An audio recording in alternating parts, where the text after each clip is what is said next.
আসসালামু আলাইকুম। কেমন আছেন সবাই? আশা করছি আল্লাহর রহমতে সবাই খুব ভালো আছেন।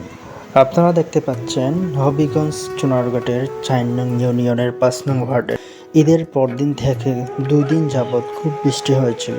২ দিন বৃষ্টি হওয়ার কারণে কী পরিমাণ পানি জমে বন্যা হয়ে গেছে। আসলে এই জায়গাটার দুই পাশে ২টা ছোট্ট নদী, আর সেই জন্যই নদী ভেঙে নদীর পানি এলাকার মধ্যে এই বনে চলে আসে। তার পাশেই আছে চা বাগান। বৃষ্টির পরই চা বাগানের সব পানি এদিকে নেমে আসে।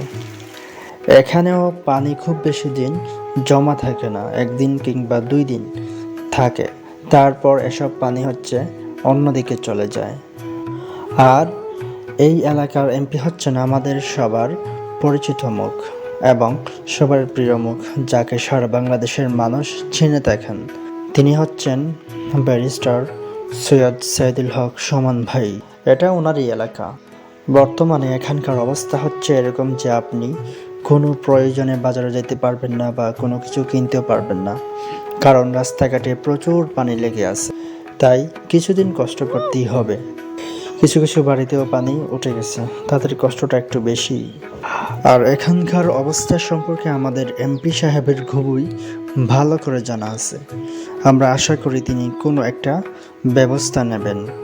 এরকম অবস্থা আসলে সব সময় দেখা যায় না।